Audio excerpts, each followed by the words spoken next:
Good evening, everyone.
Good evening, everybody.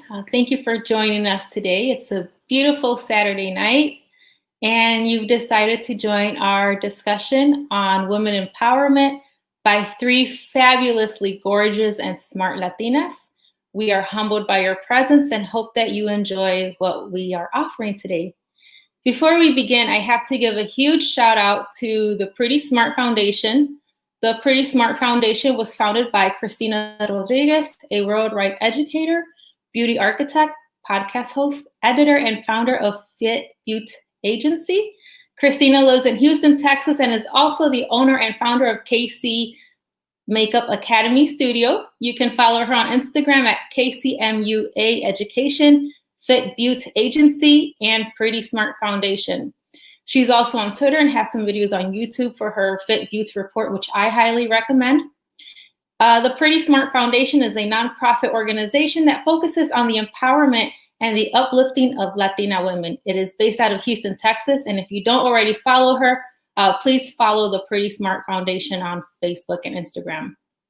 My name is Suzette Renteria, and I will be your moderator today. I am a first-generation Latina and have a bachelor's degree from DePaul University and a Juris Doctor degree from Northern Illinois University. I am licensed to practice law in the state of Illinois and have my own firm in the heart of Chicago. My practice areas include criminal defense, immigration, and domestic relations. My goal is to protect the livelihoods of the Latinx community with the hopes to provide insight for criminal justice reform in my community. Today, we will hear inspiring stories from other Latinas who will share their personal journeys with us, and we will hear about their inspirations, what they do for a living, with hopes that they empower other Latinas to reach unimaginable goals. Let's begin.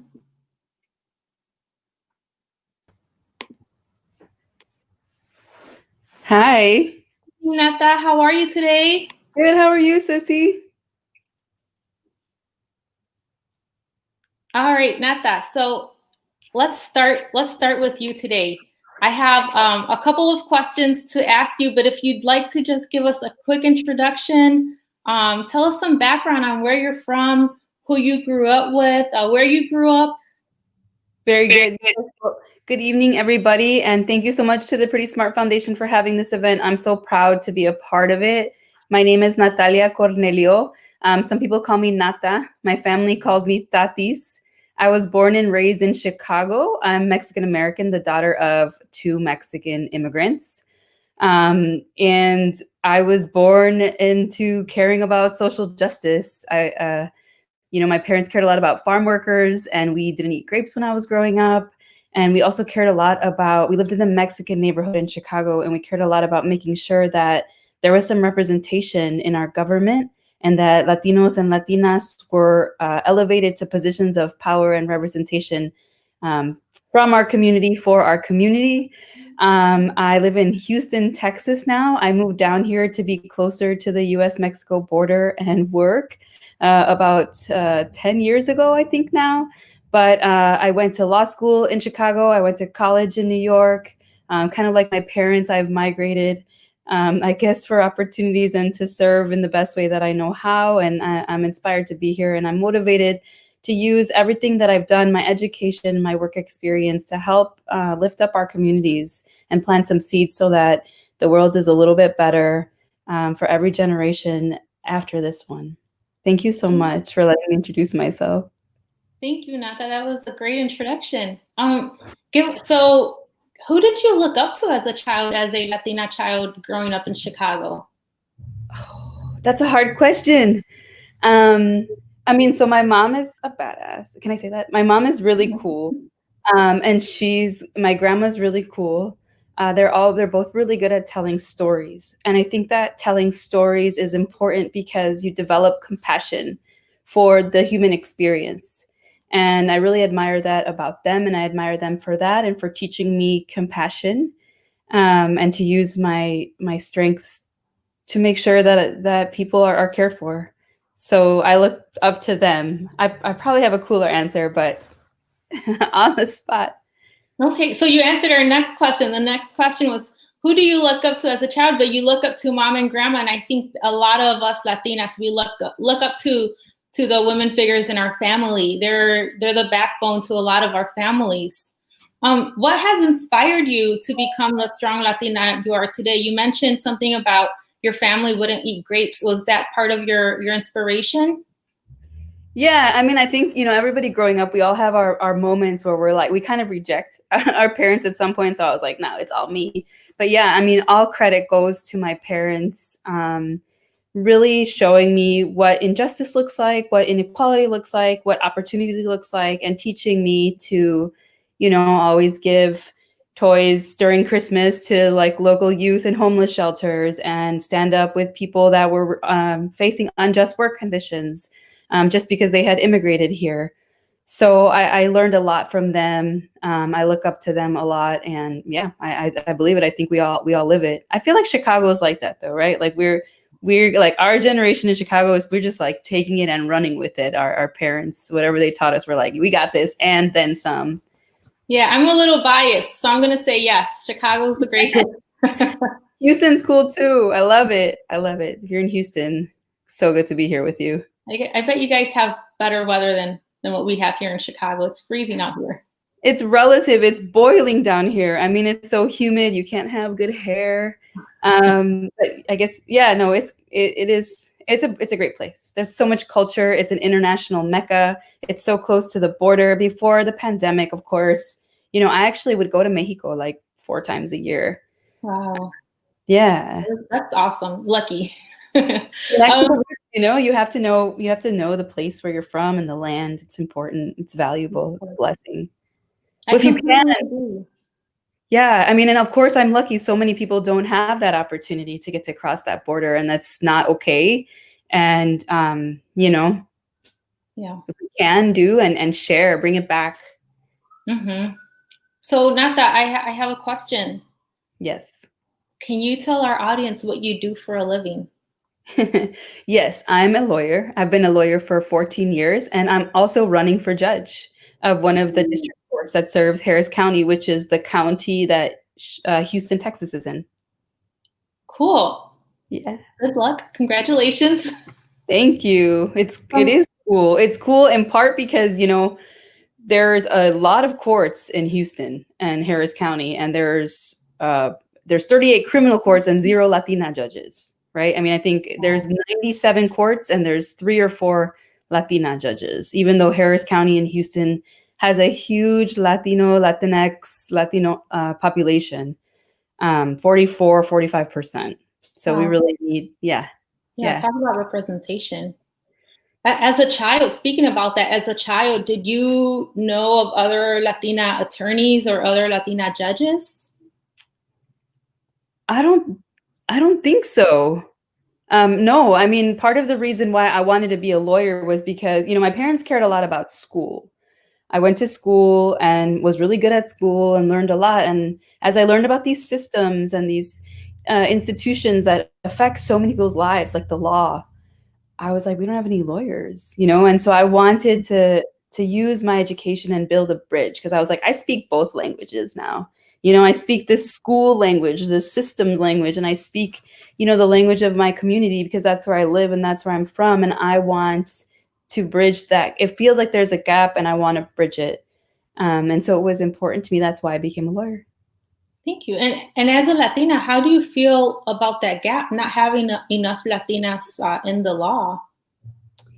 Yeah, I mean, every little bit helps. You know, I know that every person that you meet that starts to do it is more a motivator, more an inspiration, more like making it like, oh, I could do that.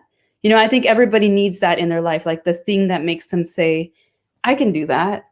And, you know, having representation of people that look like us, people that are from where we're from, that's a big part of it. And then being able to have those conversations with somebody, you know, like, hey, like, how do I go to law school? How do I pass the LSAT? How do I go to college? You know, if you know people in college, you can have those conversations. And so the more of us that step up, the more our youth and then their youth will be able to do whatever they want. So with that being said, were you a first generation Latina? Yeah, first generation Chicana. My parents are from Mexico, and they're And from. how, you know, you mentioned that, you know, you want other Latinas to say, I can do that. I mean, where did you get that I can do that mentality from? If you didn't see other judges and, you know, your first generation, I mean, where'd you get that that courage? Yeah, I mean, I always had support, right? Like we talked about my mom, she's a big fan and always encouraged me to do whatever I wanted. And honestly, I had some amazing teachers. I had some when before I was a lawyer, I had amazing teachers who believed in me, who thought I was smart, who were like, you belong here, like you can do this, and were encouraging of me. And so it allowed me to flourish. And then now that I'm where I'm at and I've been practicing and taking leadership roles, like I kind of seek it out and then it happens. And then now, you know, in Houston, in Harris County, there's a Latina in a really high position in the county judge. It's not like a court, it's like the governor of the county, Lina Hidalgo, you know, so getting to watch her in that position, that's super inspiring. There's Latina congresswoman. So there it's happening slowly but surely, and it is all motivating. So you had a lot of Latinas that encouraged you and that kind of gave you that push that you needed to get to where you are today. And Absolutely. do you feel that you are now one of those Latinas encouraging and pushing the younger generation to go and reach these heights that you've reached? I better be. That's my job, you know. It's not just like, ooh, look at me. It's like, okay, like how is this going to help the generations after me? And so yeah, definitely. And it's not, I mean, I think representation is important and having support from Latinas is important, supporting young Latinas, but it's cross gender. It doesn't have to be binary gender. And then it's cross cultural, cross racial too. You know, like I'm a big proponent of Black brown unity, and I've had different people step up to help me and be my mentors that believed in the movement for different communities and for all communities to be represented. So um, whoever below me that believes in these things and justice and equity and bringing people up and having communities that thrive and are educated and get to do great things, then they're good. Then I'm happy to support them. Thank you. And also, as a believer of the movement, I think that, you know, without each other, you know, it'll be hard to get to these places. So we definitely have to encourage each other and help each other out to reach these higher places. Thank you so much, Nata, for sharing with us. We will get back with you during our second round, but thank you for joining us and thank you for this introduction. Thank you.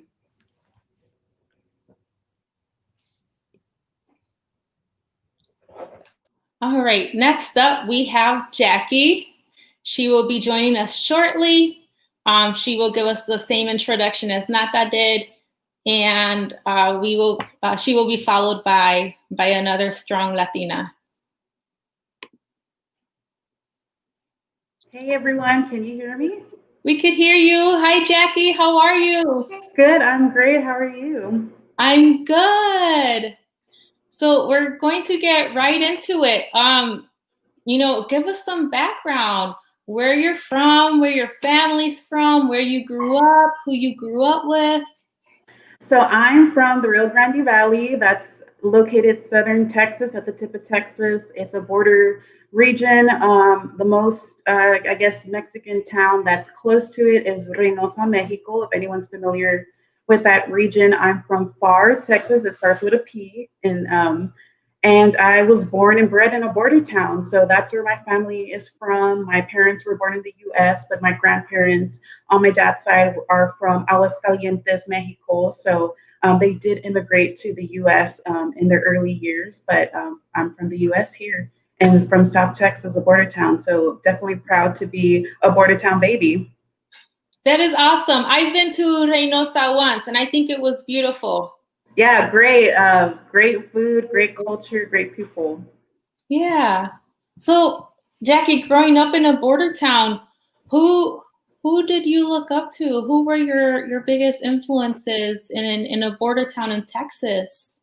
I would say that my, biggest inspiration will have to be my grandmother on my father's side. She immigrated to the US at a very young age. I think she was in her teens. And so she moved to a foreign country. I mean, she had always lived her life in Mexico, and she ended up leaving Mexico to, provide for her family a better life and more money. And so she became a farm worker up in the northern states of the US. And so the fact that she was so strong to, leave her family in Mexico to make more money and provide for her family at such a young age is such an inspiration for me and also for my sisters. And so she's definitely someone that I think about all the time, and she's definitely such an inspiration to me because her strength and her determination to have a better life for herself and her children is something that pushes me through all the time. Yeah, grandparents, they're always it usually our stories usually start with them. They had to leave their country to get here to the US and do work and work crazy hours to provide for their families. But your story is so inspiring because I usually hear about grandfathers doing that. I hardly hear about grandmas. So your grandma is definitely a warrior, and I'm sure you get a lot of that from her. Yeah. She's a strong, independent Latina and I think that's where my sisters and I get a lot of our independence and our determination to go for our passions and to provide a better life for ourselves. And I think a lot of it stems from, hearing the stories of my grandparents and my grandmother coming over here so young and working and being so strong. And so that's definitely a huge inspiration for me. So you mentioned that your grandma is a strong, independent Latina, and that's where you and your sister get that from. Um, is she the inspiration for who you've become today?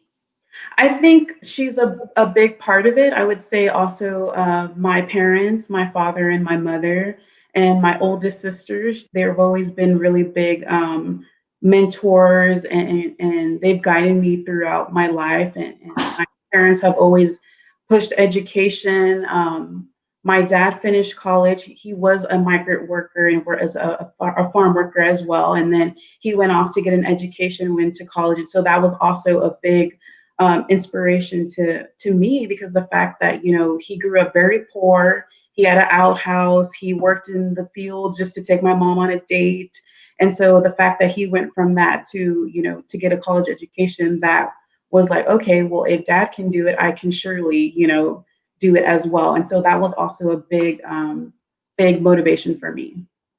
When your dad went back to college, did he already have his family? Were you girls already born? No, my dad actually wanted to wait. He told my mom, like, hey, let me finish college and get a job before we get married. And so they actually dated since they were like in their teens. And so my mom waited for my dad to finish college and get a job. So that's how they went about it. And he wanted to do it that way to make sure that he was set up and could provide for his family. Oh, that's a true love story. Yeah, definitely. Jackie, let's talk about how you help Latinas with your profession. What do you do for a living? Can you explain a little to us? Yeah, so I currently work in the tech industry for a company called Hewlett Packard Enterprise. I'm an executive compensation analyst. Just to kind of summarize that, I manage the compensation for the executives of that company. But my whole profession has been around HR, but well, I've mostly been on compensation. And so my whole career is like pretty much compensation, and that's like your pay. That's like the easiest way to say that. And then also, I'm involved in several organizations outside of work. Inside my work, I'm involved in a employee resource group called Cultura. I'm very involved in that. And then outside of work, I have my own social media platform called Elevate Your Pay, and it's dedicated to helping women of color get the pay that they deserve. And so I really help women negotiate their pay, advocate for women to get higher pay, and to also have them advocate for themselves. And so it's all through education, advocacy, and some consulting. So it sounds like all of these positions you have are tied together. They have a lot to do with pay, the compensation at HP. Do you help write out the contracts at HP? The wage contracts, the salaries? Well, the structures are set by for the broad base, which is non-executives, by another team. But what we do from the executive compensation side, we make sure that the compensation for our executives is competitive, and that's looking at outside our peer groups and also looking internally and looking at surveys. And so we work with a consulting agency to help us with that, to ensure that our executives are being paid fairly and that it's also being done fairly for our shareholders. And it sounds like you work with a lot of numbers. Am I correct there? Yes, I'm like always in spreadsheets every day. I'm in spreadsheet, village, and I'm always like looking at numbers. So definitely always in the numbers. So speaking about these numbers and you having to work with them, it sounds like daily. Who were the knowledgeable Latinas that taught you about finances, about numbers and things like that? So I would say my oldest sister, I believe she had a undergrad degree in accounting before she went off to law school.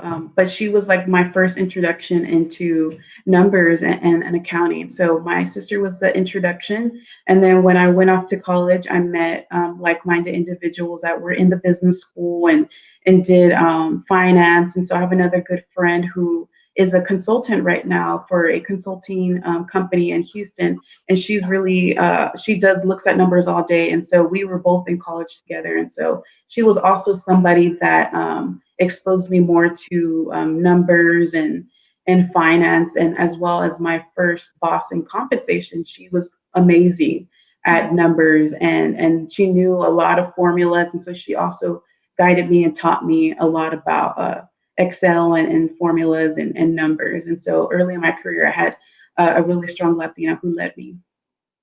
So as a Latina who is very knowledgeable about these numbers, who reads spreadsheets, who creates her own spreadsheets and things like that, how was it for you when you began your journey in the workforce? I mean, were you over there fighting for your wages, or were you just going with the flow? How did you advocate for yourself?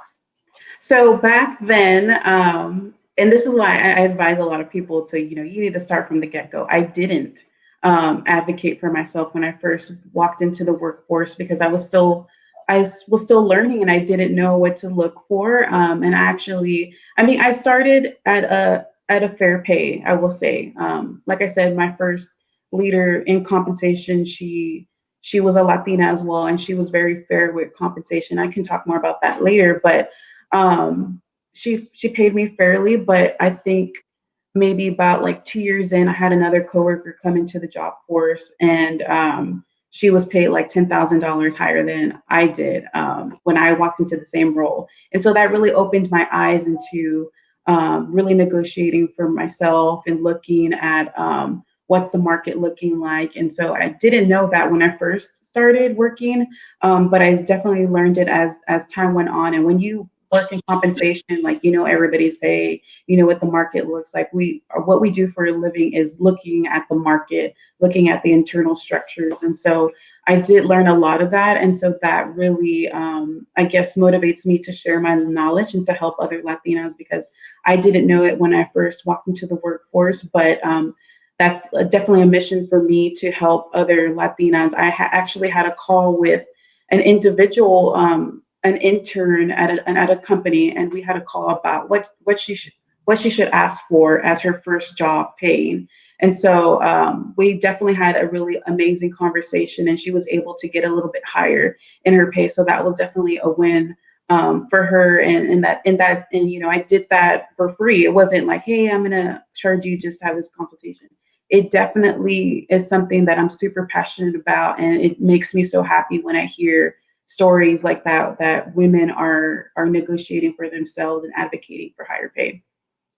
This compassion and you just expressed about women, Latinas, being paid what they are worth. Is that what led you to open your social media platform?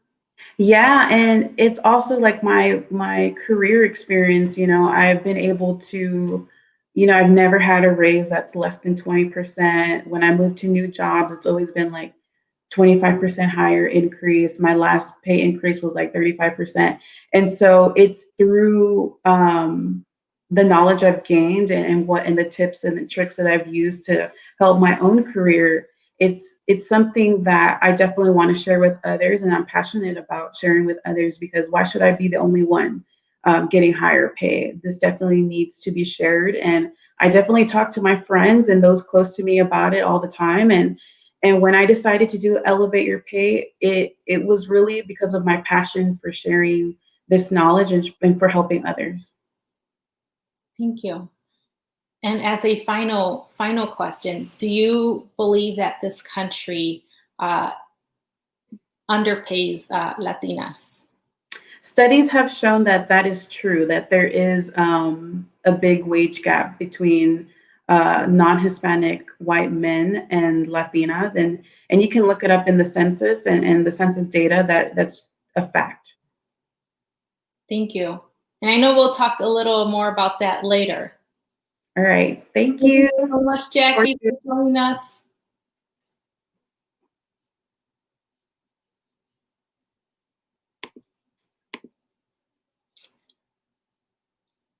All right. Thank you, Jackie. That was great information. We will now be joined by Bahira.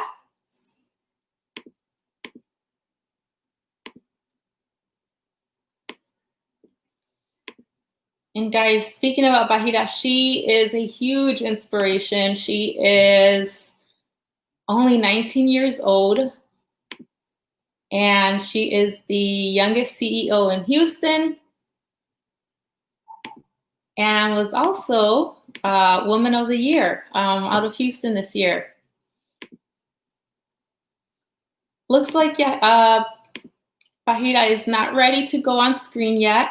So I would like to take this moment to thank our sponsors this year for this virtual event. First, we would like to thank Hugo Valderas Law Firm. We would also like to thank Best Buy for helping us advocate for Latina girls in STEM. And Blow Pro to empower and uplift women in the Houston community.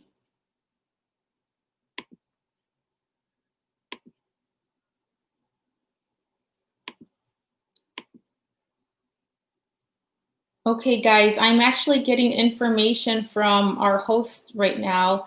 It seems that Bahira was in a car accident, so she will not be joining us today.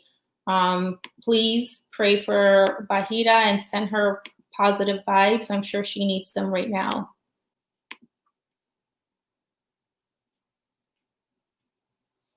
If any of the audience members have questions for Nata or Jackie, please send them in right now. I'd like to get them on screen so that we can ask them questions.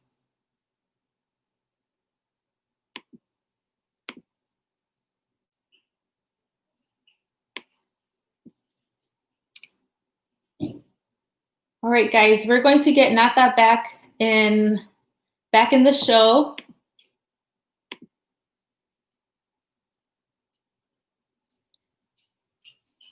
Hi again, Nata. Hey, how are you? I'm still good. I just feel I'm worried. I hope Bahira's okay. So thoughts for her for sure. Of course.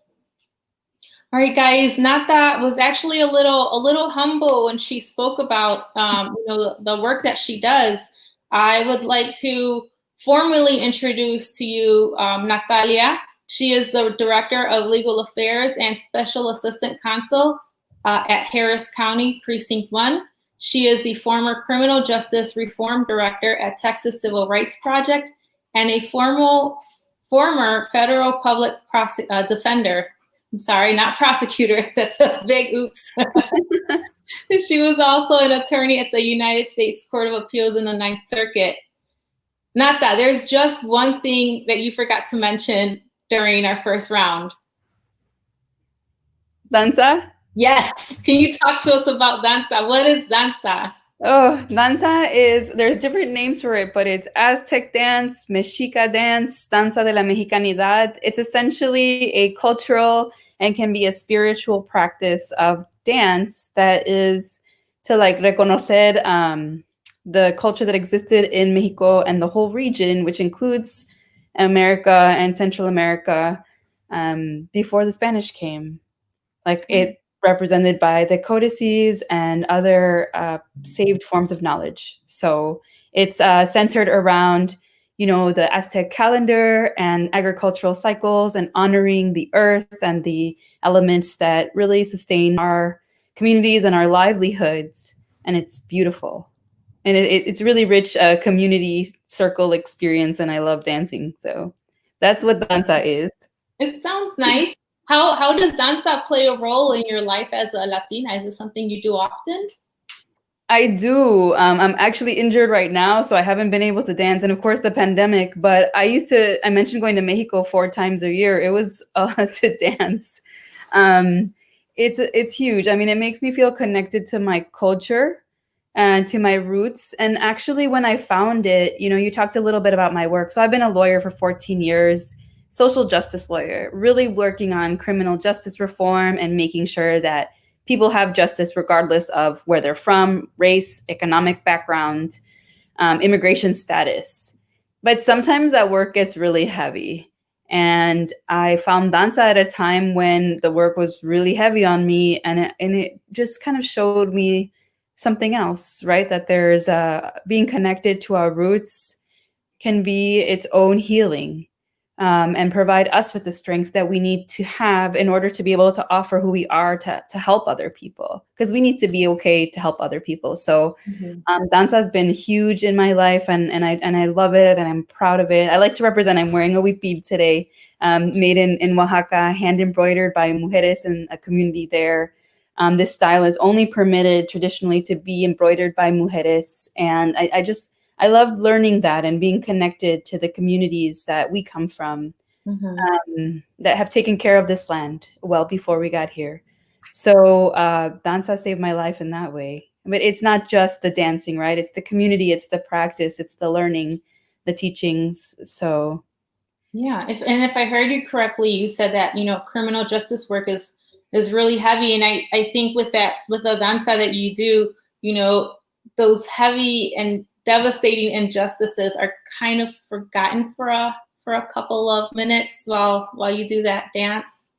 yeah, I mean, it forces me to be present, right? Like I'm present in the dance. And honestly, something that all of you that are watching, all of you young mujeres who are going to grow up and be leaders will learn and experience is that like there's only so much one person can do. And then it's like, if you want to help other communities, it's really about learning to let go and providing others with the tools to support themselves. So danza really helped ground me in that, and be like, okay, like I'm a lawyer. My job is to counsel other people in the information that they need to be able to make a decision, but I'm not making the decision for them.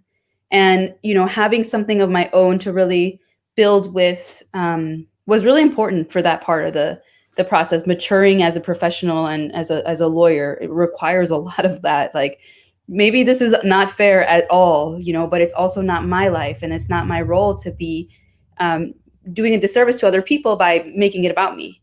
Mm-hmm. So yeah. And because of some time constraints, we don't have time to ask you for a danza performance today. But I think we should definitely consider, partaking in danza in a future panel. If I get elected, I want to have danza like when I get sworn in. Represent. If we do that, I'm gonna buy my ticket and fly out there straight out of O'Hare. Vente. I'll pick you up from the airport.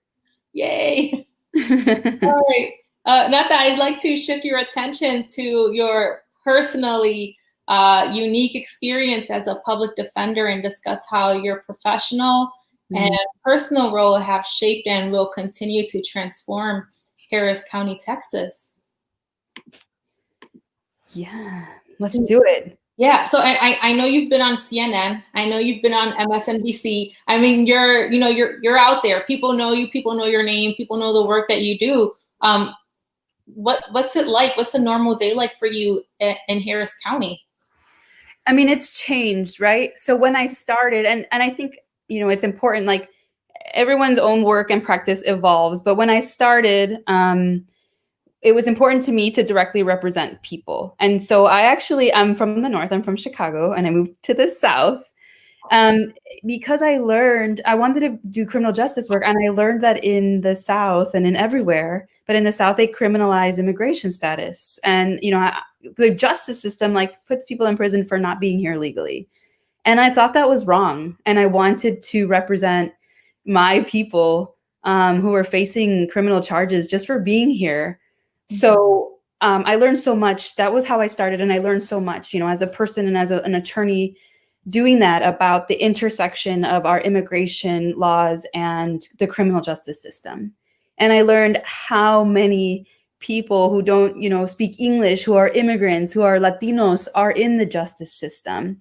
I learned that my skills as a bilingual attorney are so valuable because a person who is facing criminal charges, who can't communicate with their lawyer, has a harder time trusting the system.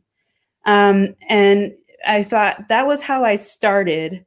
And I did that for several years. And then I switched over to do civil rights work, in part because I wanted to grow as an attorney. I wanted to be a leader. I became a boss. I was responsible for a program, and then we got to make choices, and we got to actually, instead of me representing one person at a time, we sued people, or we represented multiple people at a time to try to make a difference and say, actually, all of these people's rights are being violated, and that practice needs to change. So, one of the things I did was 2 years ago, when the president, the administration started separating families forcibly at the border, I was involved in representing those families to try to make sure that they were reunited with their parents, with their children, so that's some of the things that I've done. And now I'm running for judge, so my day is crazy. I recently got married. My husband would say I spend too much time paying attention to everything but him. It's just, but I think it's urgent and it's worth the sacrifice for now to do all of these things, to have a job and to also run a campaign and to also, be better at building my home and compromising in a marriage. Yeah. Well, congratulations on the marriage. Thank you. And congratulations on running for judge. That is huge as a Latina. I mean, we often talk about these spaces being created for white men, and here we come, little Latinas with our hoop earrings and our red lipsticks, and they're like, what are you doing here?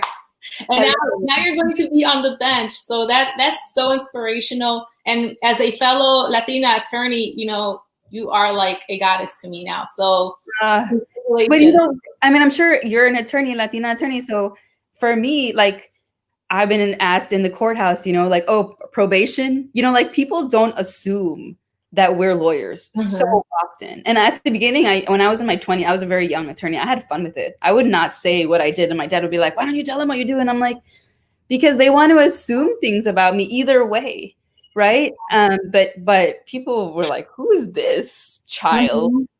Mhm. And I was like, "Screw it, underestimate me, like let them." But it's important, right? We need our youth to not be treated that way, to Right. not have those assumptions made about them, because it hits people differently, and people don't deserve to be judged like that. Yeah, it's like our skin color, our culture, our ethnicity, it's criminalized. Like you said, immigrants are criminalized, and then we have that intersection of immigration law and criminal law. Then we have what we now call crimmigration, and that grew out of immigrants being criminalized. So is that an area of law that you continue to practice today, crimmigration? Up until a year ago, yes, I'd focused on civil rights for not exclusively, but immigrants impacted by the system. But I mean, I've done a lot of work with people that don't have money, and then just racism in general, right? Like racism is inclusive of crimmigration, but not exclusive. Like part of the problem with the justice system is that it doesn't recognize any of the intersectionalities of just like being a human. It's like you have committed a crime, allegedly, and then like here's your history on paper, Yeah. and that's it, right? Like that we haven't made room for understanding the humanity and the impact on humanity of these systems. So it's important to have people in the systems that see that. So we'll see. Yeah, and you spoke about these class action lawsuits that you helped with. Can you tell us more about cases that you've won? Yeah. And I want to say, like, as a public defender, as a civil rights lawyer, one of the first things we do is redefine winning, only because, like, the Constitution is not exactly the most popular law that's out there. Like, it's actually shockingly hard to convince judges or prosecutors or, to care about the Constitution. And so it's always an uphill battle. But actually, we have had successes, and it's easy because there's so many civil rights and constitutional violations nowadays, and in the South sometimes. One of the things we did was file a lawsuit in El Paso, Texas. They had a practice of putting people in jail for not being able to pay outstanding traffic offenses, basically. And the rule is like they would basically say pay or pay it off by being in jail, which we call the debtor's prison, which is illegal, right? Like you can't force people to pay off debt in jail. And the judges just weren't inquiring, like people, they just didn't know. So they changed their policy and stopped de facto like putting people in jail for not having money.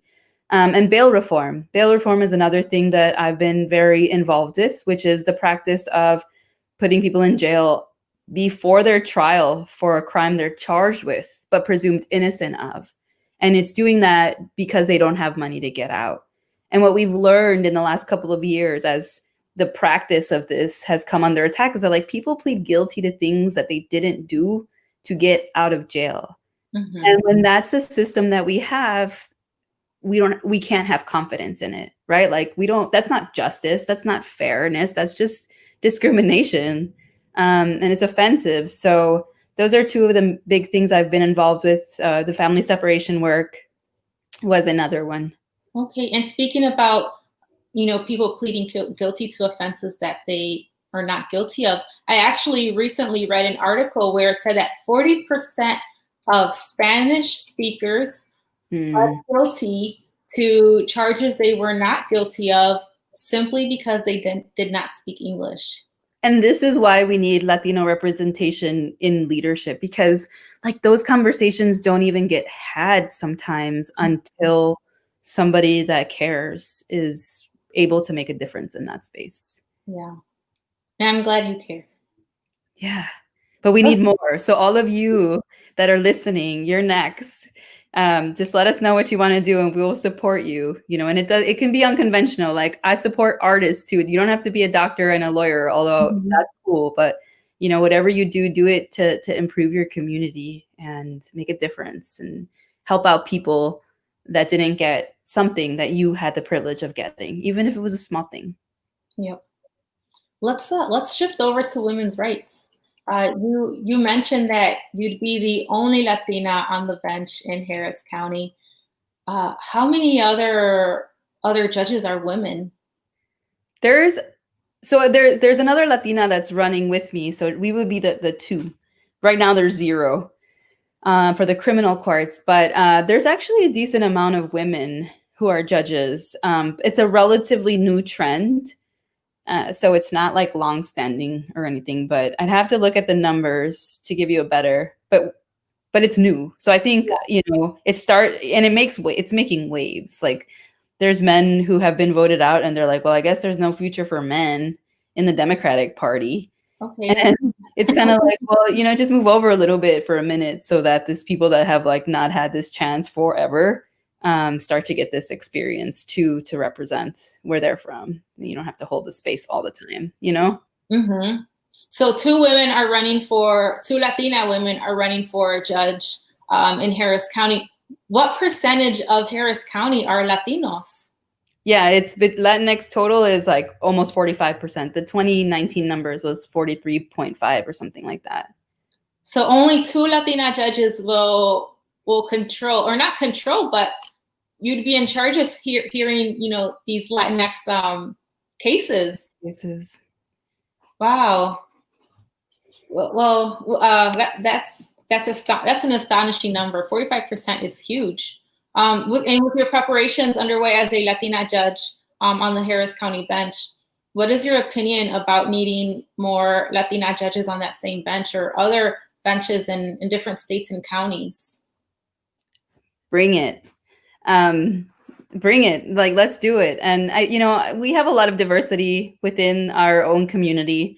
So I see that. I know that my background is different from a lot of people that run for office, frankly. Like I'm really proud of being a Latina and a danzanta. I don't think that there's like danzante judges, but I think it's important. I mean, we need to do it, and we should study our history. You know that Mexican Americans were like systematically excluded from juries in Texas forever until like LULAC, right? The Latin League of United Latin American Citizens sued.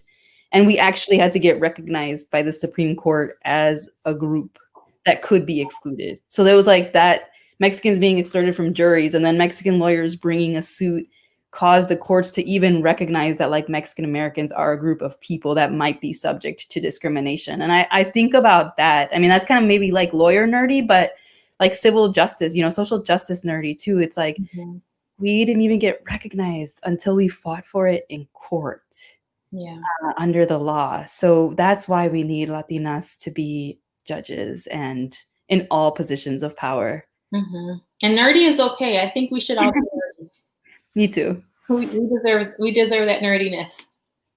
What about Black and brown women in your experience, not only as an attorney, but as a Latina who promotes your grassroots work? Can you think about an occasion and describe to our audience about a time when you believe that you have impacted the life of women in the criminal justice system? Yeah. I mean, we had to fight when I was at the Texas Civil Rights Project, because I think every woman would understand here, like in the jail, they were rationing how many feminine products you can get per like cycle, right? What were they getting? They were getting like 2 a day, or it was like 1 to 2 a day, right? And then if they got it, and then if you needed more, you had to buy it. So that I remember that advocacy, and we changed that rule. But similarly, we actually were going to sue the state prison system. If you're a woman in prison, they just changed the rule recently, but you could get an associate's degree and you can go to like 4 technical programs, including cooking and sewing. And if you're a man in the state prison system, you could actually get an associate's or a bachelor's or a master's.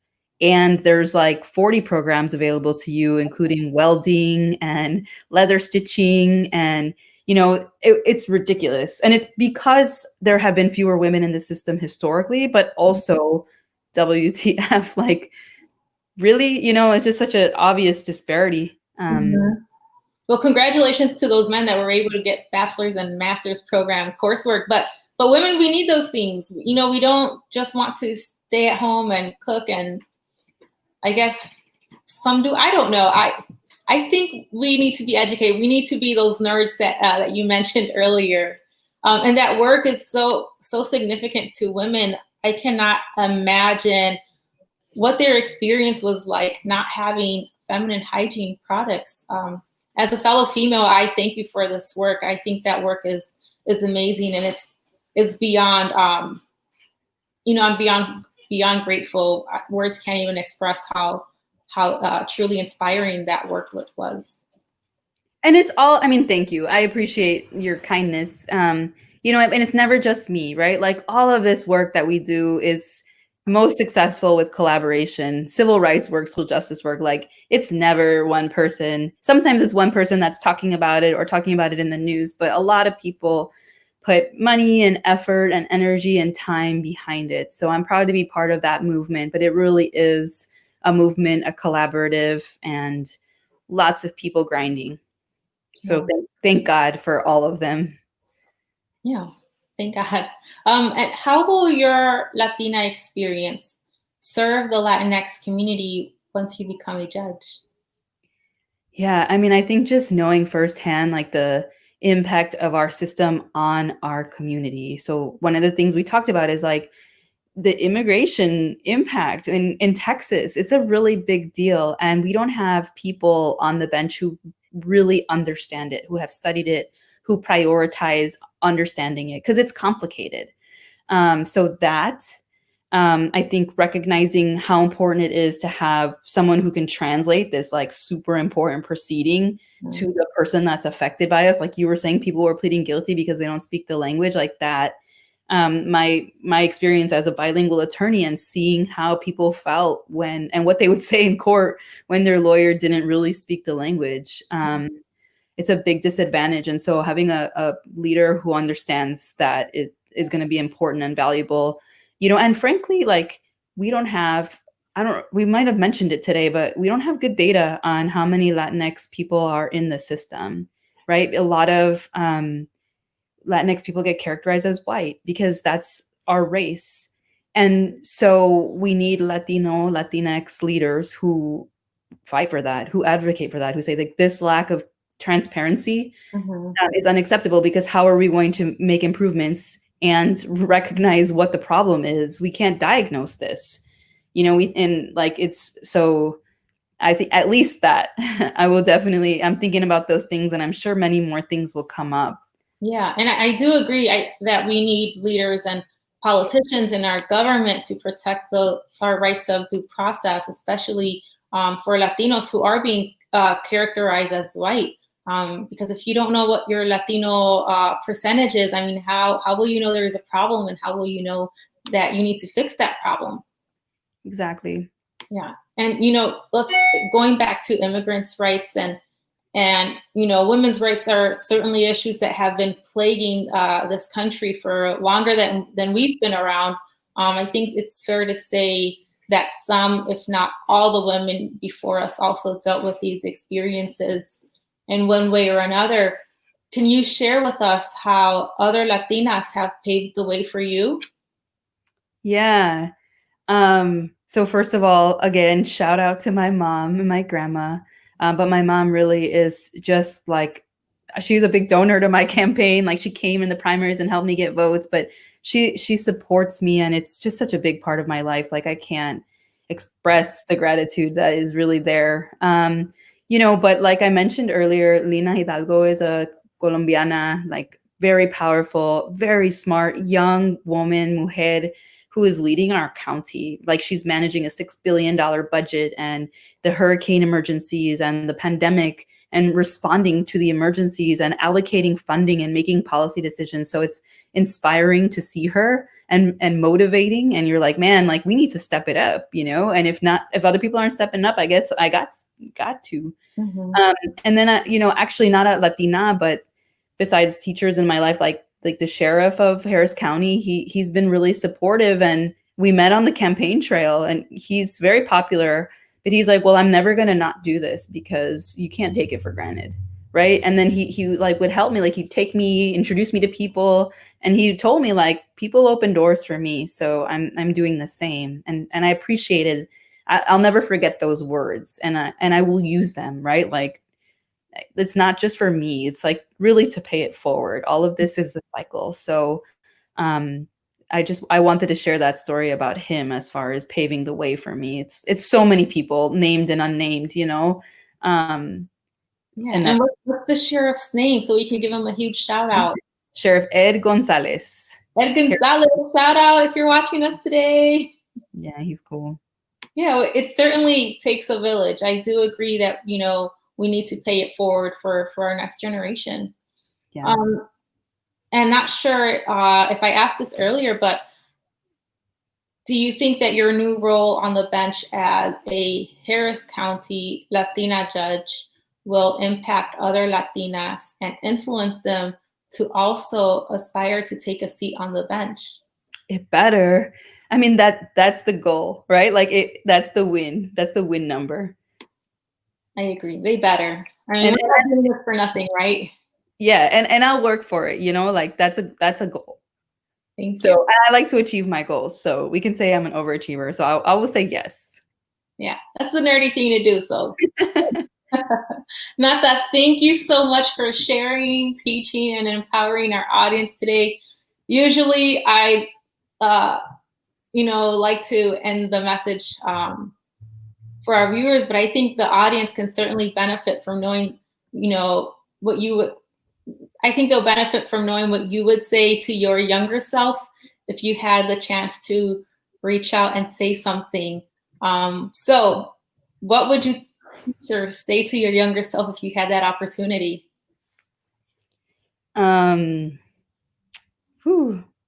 You got this. Work hard. Stay true to yourself. Stay true to your roots, and accept all the help that is given to you if you trust it. Thank you, Nata. And it looks like we actually have a question for you in the comments. Let me just look for it. All right, this is from Latoya Douglas. What are some things that you wish more people would pay attention to or do that would contribute to fixing the issues in our judicial system?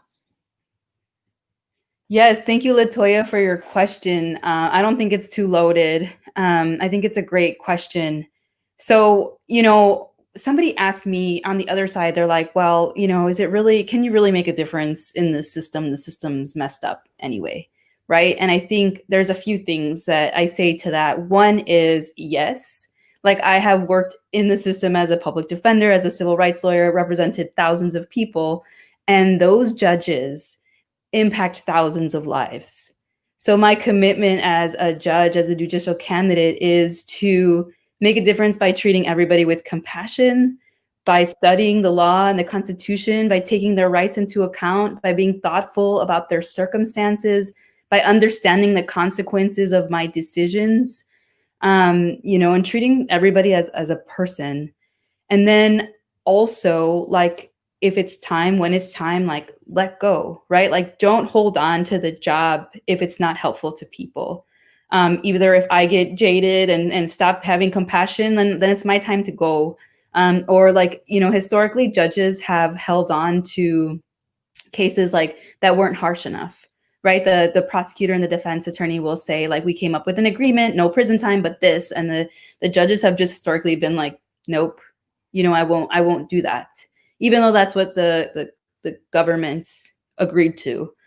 So stuff like that, and really advocating for programs that allow resolution of problems outside of the courts. Like, that's my job, to not insist that it be me when the community wants something else. So maybe that's a loaded answer, but something like that, to always have compassion, to take due process very seriously so everyone is confident in the system, and to let go when it's my time to say bye, do something else. Yeah. Thank you, Nata.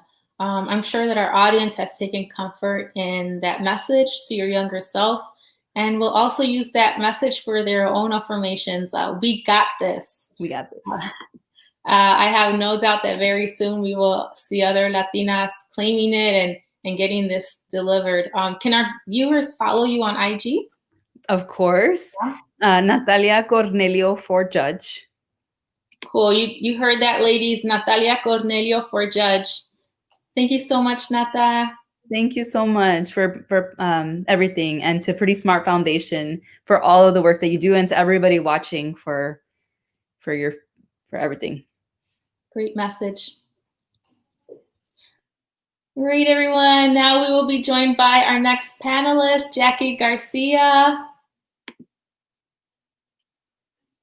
Hi again, Nata. Hi, Jackie. Hi again. Hello again. How are you? Are you still good? I am still great. I'm excited to talk about elevate your pay and pay equity. So ready to go. Thank you. So I just want to give the audience a little more background. I know you mentioned earlier some of your educational background, but I'd like to share a little more. Jackie has a bachelor's in human resource development and a master's in business administration. She's an executive compensation analyst. You can follow her on Instagram at Elevate Your Pay. Jackie, again, thank you so much for accepting this invitation to speak at the panel and encouraging us as Latinas and as women to speak for ourselves when it comes to our own wages and salaries. You, right now, we're getting to the nitty gritty. You're going to enlighten women about one thing we all love to hear. We love to hear about money, right? And as women, we love the subject of money and finances the same way we love anything that that glitters and is gold and sparkles and all of that. Most women, I know I do, but we love to shop. We love to take care of our families, and we're experts at spending money. And we also talk a great deal about being financially responsible. There's the saying, we talk about securing the bag. But that does not always mean having the biggest bag from the Louis store, right? As Latinas, we need to have more formal discussions and inquire into increasing our finances and valuing ourselves and being paid what we are worth. And I hear that you're known as the wage queen. I guess so from people, yes. And based on your data analysis and in your professional capacity, you hold extensive knowledge and oversight of pay inequities that women experience, particularly women of color. And because of this, you help women of color get the pay that they deserve. We often hear about this wage gap. How can you explain to our audience what the wage gap is? So essentially, the wage gap is a difference between what women earn in comparison to what men earn. So compared to a white man, what does a Latina earn compared to his wage? So as of 2020, based on the data, it's about 50 cents to $1 what a non-Hispanic white male makes. So that's a huge gap. Yeah, that's a lot. Yeah, we actually have a day coming up, Latina Equal Pay Day, that brings awareness to how long a Latina will have to work in order to make the same as a non-Hispanic white male. And so it's on October 29th. And so what you really have to think about is a white male makes $1 on December 31st. And so let's say December 31st, 2019, and then a Latina will have to work all of 2019 and then up to October 29th, 2020, just to make as much as that non-Hispanic white male made on December 31st, 2019. And so definitely a huge gap, and that's an issue that we are seeing in the Latina community. So we experience the wage gap. Talk to us about the double wage gap, what that is and who experiences it. So the double wage gap is when a woman, like a Latina, experiences discrimination based on her sex, so as gender, as a female, and then also, for example, as a race or being Latina, being Hispanic. And so you have that double whammy, being a female and then also being Hispanic. You will experience some type of pay discrimination. So as Latinas, not only do we experience the wage gap, we experience the double wage gap. And as females, I know there's another form of discrimination, and that's pregnancy discrimination. And that's, shared across the board with all females. I personally know how real this is. It seems like every employer has a rule or a set of rules on not discriminating due to gender and such, but it still happens. When I was, when I was pregnant, I went in for an interview and I got hired on the spot, but I was sitting at a table and the employer couldn't see my belly, right? So when I stood up to shake her hand, she saw my belly just protruding and she was like, "Oh no, you can't work here. You can't lift these heavy things. It's not going to work out." So in all essence, I just got fired, I guess, right after I got hired. Can you talk to us about these? Are there bills that protect pregnant women? How can women protect themselves from this pregnancy discrimination? So unfortunately, you are correct. There are a lot of women, pregnant women, that face discrimination within the workforce. Studies have shown, and then we've also had some testimonials from women that talk about, exactly what you're saying. They go in for an interview, and then suddenly the hiring manager or someone finds out that they're pregnant, and they're not offered the job after all. Or they're already working in the workplace and they get pregnant. Let's say they're a warehouse worker, and so their hours get cut, or they get fired because they can no longer lift heavy things. And so studies have shown that pregnant women are being forced out of their jobs, and they're losing money that can help them and their families long term. There's a good amount of pregnant women that are heads of household, and they're losing out on money that can be going into their household. And so there's actually a bill that was passed by the House, and it's right now sitting in the Senate. It's called the Pregnant Workers Fairness Act. And so that bill proposes that employers provide reasonable accommodations for pregnant women across the nation. Only in a couple, I want to say, states and municipal counties and cities are only providing accommodations. It's not all 50 states. And so that's why they are pushing this bill to provide reasonable accommodations and to ensure that pregnant women are not losing their jobs due to pregnancies, that employers are making sure that they are providing another alternative work for pregnant women that do, let's say, the heavy lifting, or, due to their pregnancy, they no longer do heavy lifting. The bill protects those women from losing their jobs.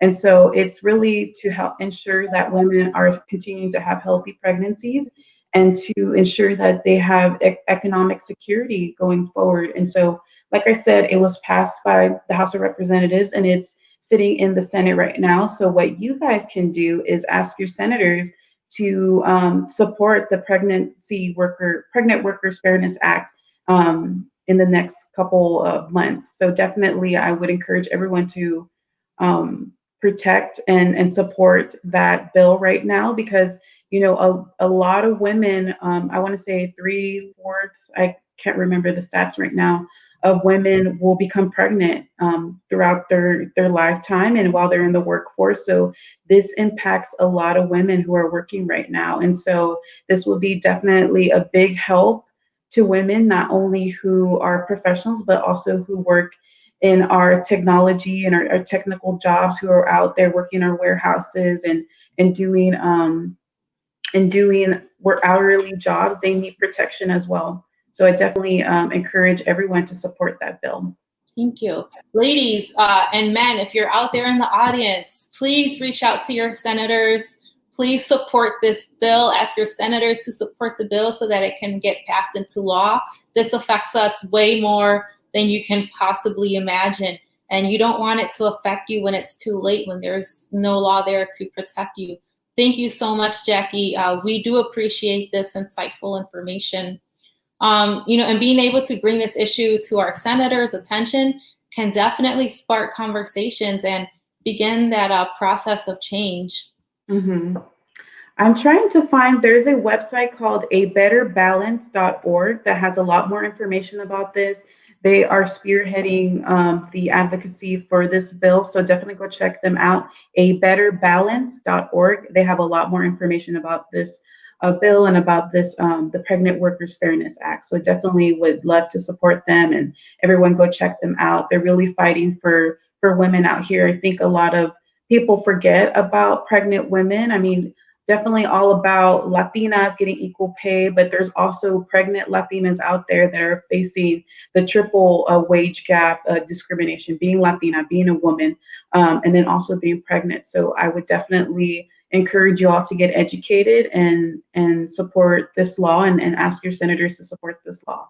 Thank you. And you said this was called A Better Balance.org. Abetterbalance.org has a lot more information, and they have a lot more resources on how you can get involved and advocate for this law. And they also have a map that shows you by state what laws that they have. I think only 30 states have laws that protect pregnant women. And I think in Texas, the only laws that we have, they only protect government employees. And so those who don't work in the government sector, you don't have those type of protections that they do. So definitely get educated and check them out and see what's affecting you in your state. Thank you, Jackie. And, other than wanting to make more money just because, based on your knowledge as a compensation analyst, how are Latina women affected by these wage gaps? You mentioned something earlier about this also affecting women's families. How does a Latina's wage gap affect the rest of their family?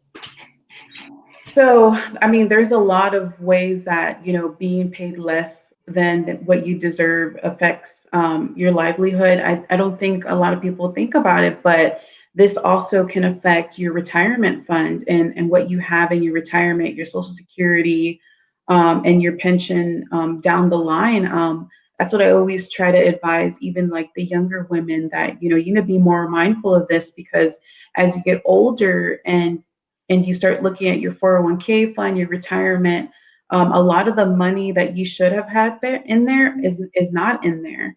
And so if you work for a company that matches your 401k, they actually take your current salary and do a calculation to put a certain amount of money into your retirement. So if you're already making below what the market says, or you're making like 10,000 less than what you should be making, that's the money that's being left off the table that should be in your retirement fund for long term. And that really helps your family in the long run, because you have money saved up that can be used for medical expenses or any expenses you want to use it for when you're in retirement. And then also a present impact is, childcare. People who have kids, a lot of the money that you could be getting can be used for childcare, private schools, amenities such as, cello lessons, taking your kids to the ballet, or even going on a trip that you want to go on. You're missing out on those things just because you may be losing out on funds that you should be getting. And so it really affects not only your present income that you could be using for investments. And so I don't know if a lot of people are investing right now, and right now is a really great time to invest. I'm not a financial planner, so don't ask me about investments, but a lot of the money that you could be making right now that you're missing out on can be used for investments for long-term financial wealth. So a lot of things you can be doing with that money. It's just poof, it's gone. You don't have it because the women are not being paid fairly. So a lot of things can happen, and you can miss out on a lot of things. So yeah, that's a long answer, but it affects not only short-term wealth, but also long-term wealth. I mean, it even if it's a long answer, it got the job done. You mentioned childcare, and I've seen many women just not go to work because childcare costs more than what they're going to earn. So they don't feel empowered enough to take on a job and then leave their kids and have to pay childcare. That's so expensive. And I will tell you that, taking a couple years off of work because you can't afford childcare or whatever can also affect how you're being paid in the future and equal pay. And so that's another Wow. issue that women are facing right now who are thinking about taking a couple years off of work just for childcare. They're losing out on money long term because of that gap in their resume. So just another thing. Yeah. Yeah, I've never considered that, but that's why we have you here to teach us and remind us of these things. Oh, wow. And childcare and all of those things, as Latinas, people are dependent on us. Our families depend on us. How can we secure our financial independence? How can we advocate for ourselves? How can we show our worth or our value to employers? So there's a lot of ways. My first advice would be to do your research. I'm like you meant, like I talked about earlier, I always look in the data. I always look up stuff. I'll quote studies. I'm always looking at what's out right now. What's a study being done? The best way to find out what you're worth in the market is to look up on sites such as payscale.com. There's LinkedIn Salary Insights. There's also Glassdoor that has average salaries. There's also salary.com. There's 81cents.com that provide services to give you some more information on what your job is worth. And I will say that PayScale is pretty spot on. I actually used PayScale at my prior company. We used their internal market data, and it's pretty close. So that's like definitely a site that I encourage everyone to look at what their job is worth based on like the state you're in. And so that's another thing to keep in mind, that someone in California is not going to be paid the same of someone that's working in Texas. So definitely be mindful of that. And so you can filter it based on your city, your state, how many years of experience you have, and how many degrees you have, what's the job. And so definitely a great resource for women and anyone who's on this call to look up their market data. A second is really talking to individuals in your industry. Talk to people that you feel comfortable with, that are, let's say, like you're working in finance. Who else works in finance that is similar to you? Have a coffee chat with them, ask them, and someone you trust, that you can have these candid conversations.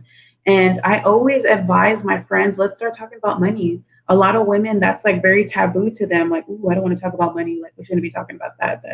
That's not appropriate. But yes, it is appropriate to start talking about money. We need to be talking about money with our families and our friends, because the only way that we can increase our wealth is to be more candid about it and to talk about it with families and friends. And I always try to ask, and encourage my friends, like, hey, like, let's start talking about your pay. Like, I'm not going to judge you what you pay right now, but let me see how much you're making, and let me see if that's what I think is fair, Mm-hmm. And so, one, doing the research, talking with your friends and family about pay, and you can even ask your colleagues, but also keep in mind, like I said, talk to colleagues that you trust, and then asking your employer to be more fair with pay.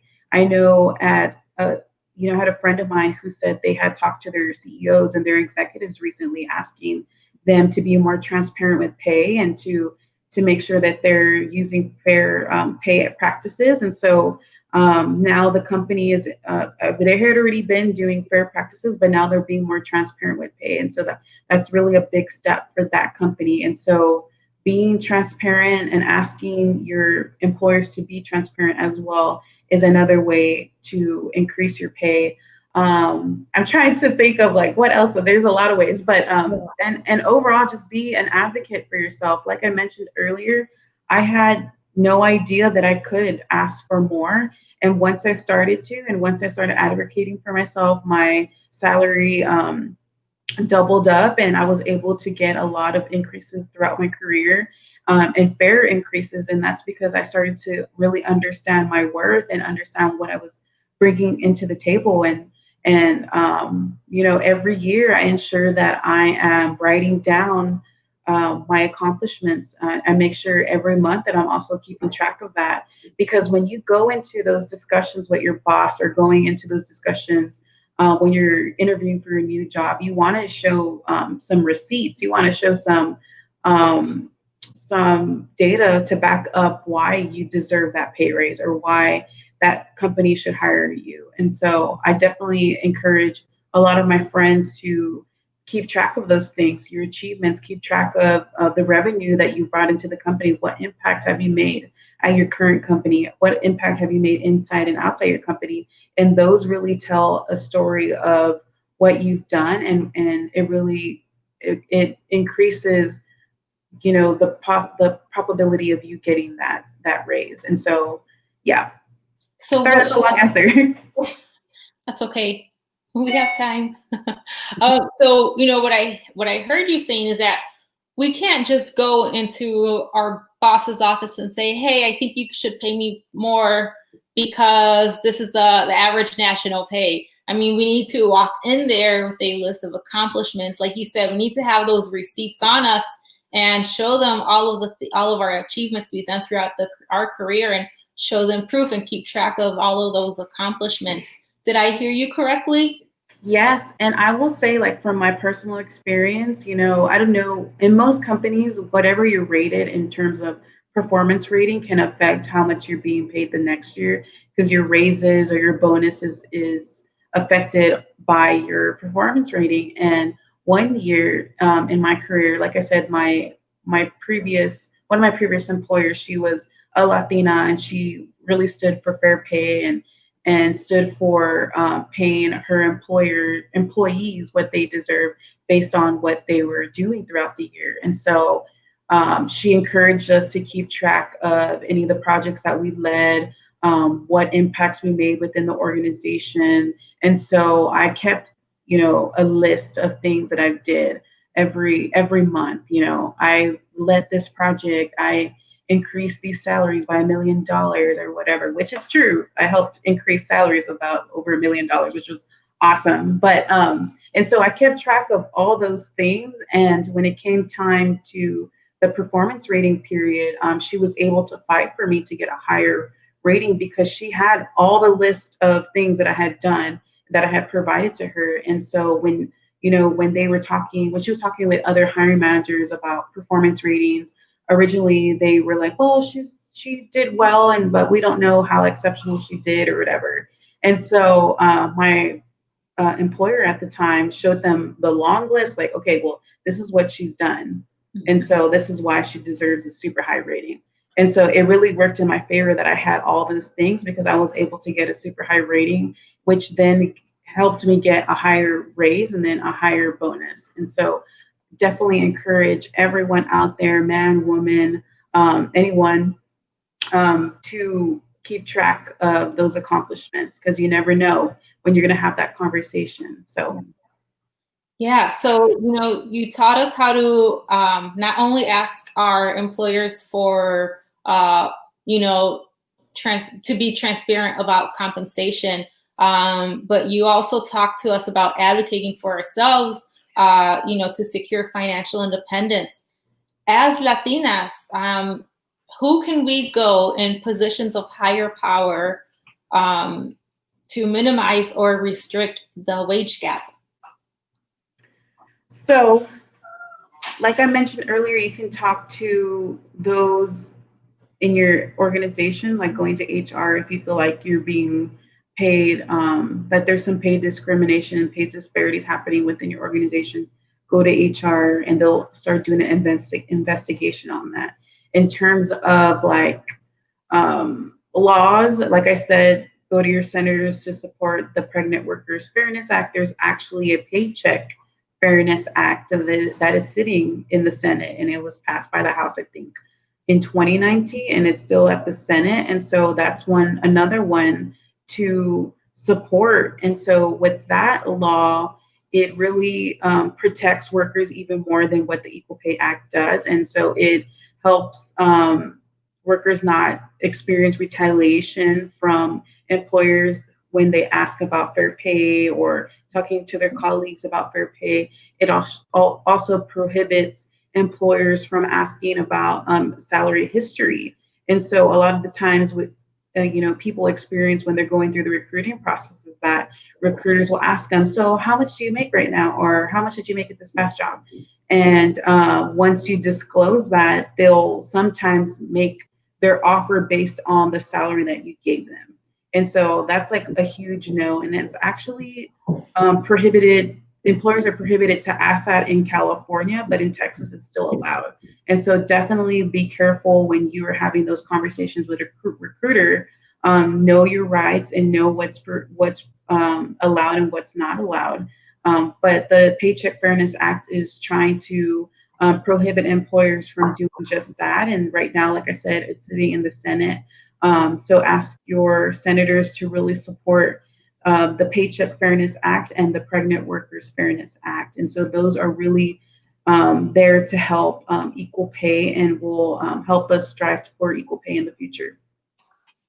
Thank you, Jackie. All right, everyone, did you hear that? Ask your senators to pass the Paycheck Fairness Act and the Pregnant Workers Act.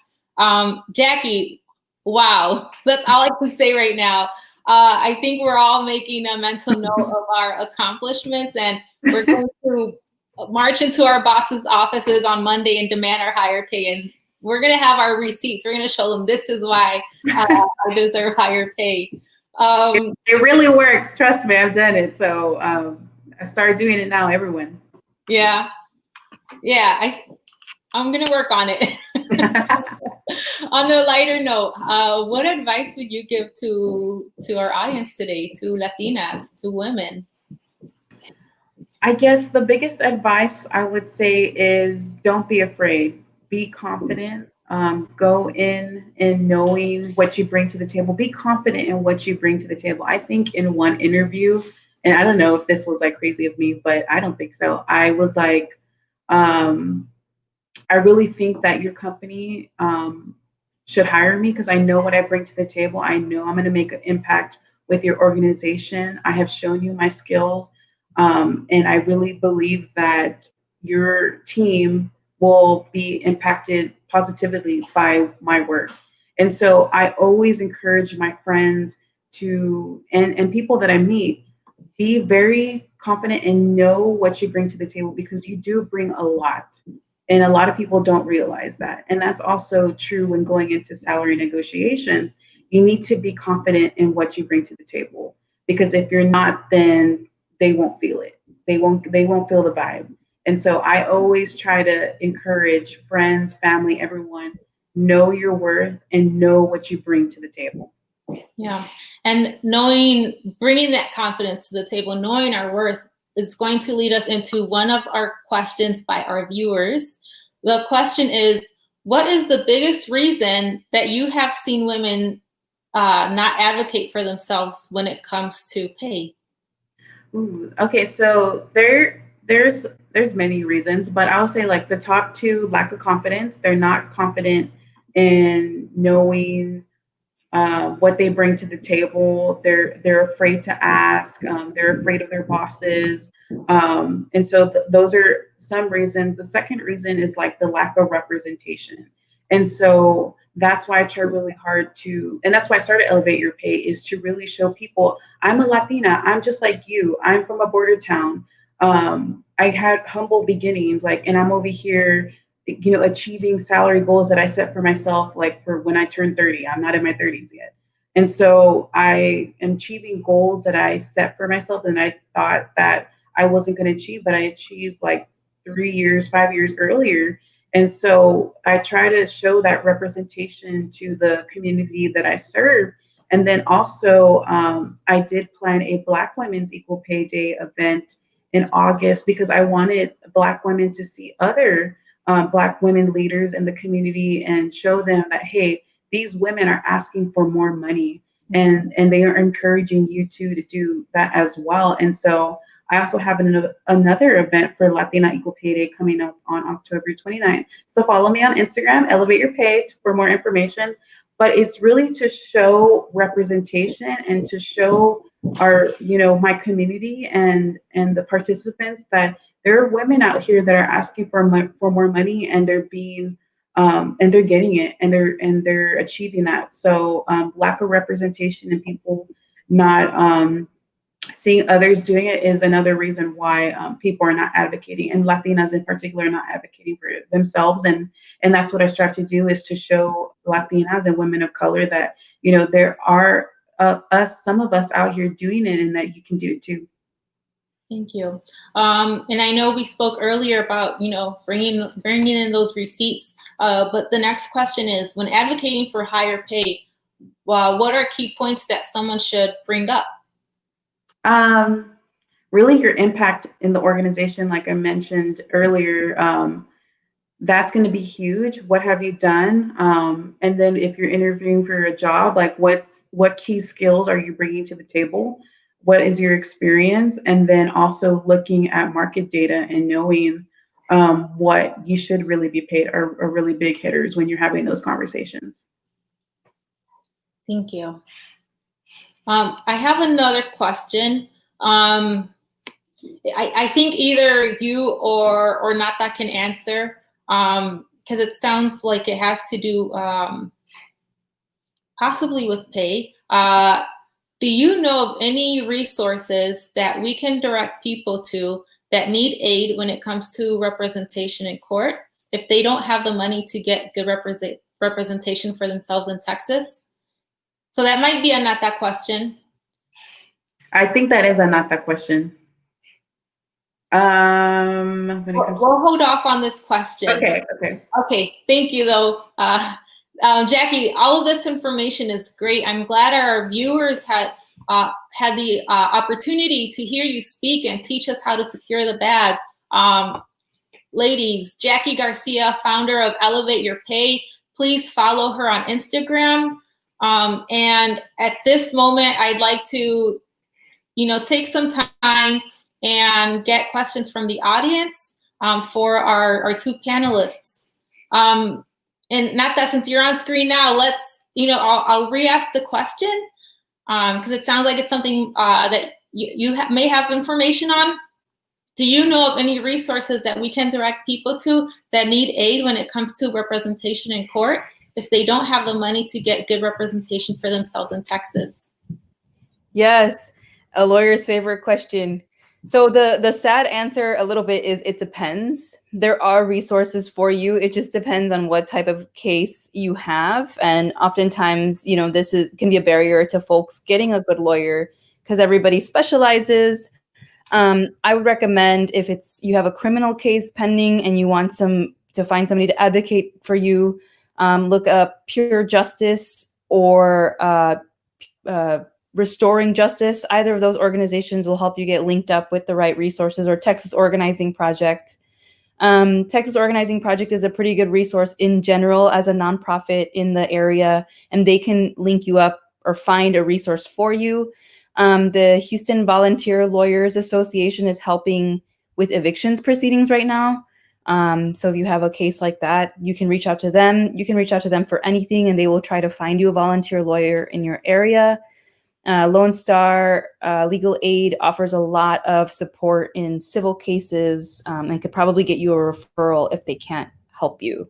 So those off the top of my head are some good resources to check out to try to find legal representation. But just know that there's gonna be questions about what your kind of case you have, so that you can be directed to the right person. Thank you, Nata. And we are getting ready to wrap up for the night. If either of you would like to, finish with a closing statement, I'm sure the audience would appreciate it. Okay, well, I'll go first.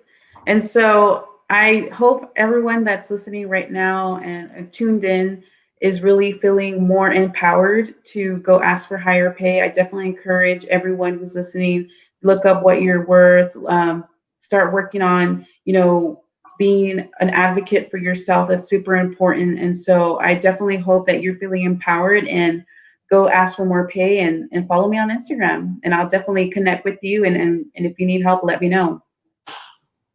Thank you, Jackie.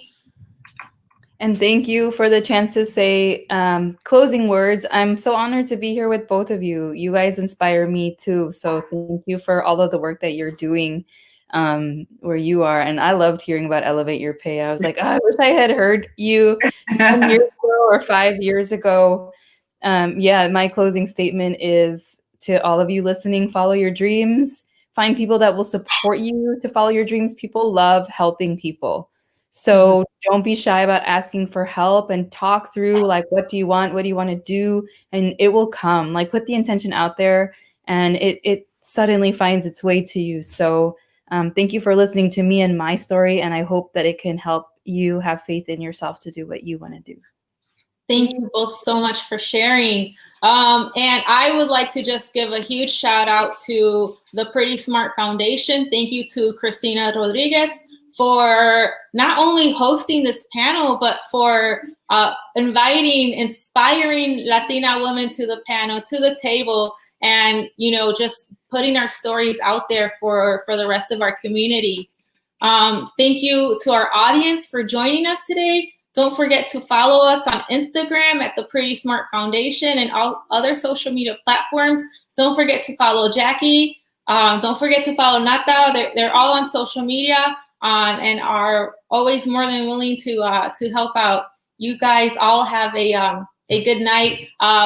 Before that, though, we do have one more thing. We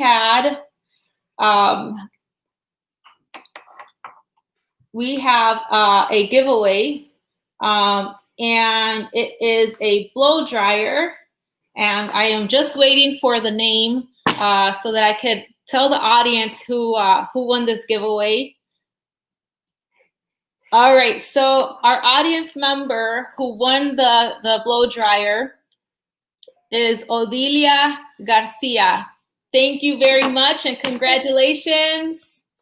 All right, you guys, you have a great night. And again, thank you to all of you. Thank you, Christina, Jackie, and Natalia. You guys are awesome. Thank you, everyone. Thank you.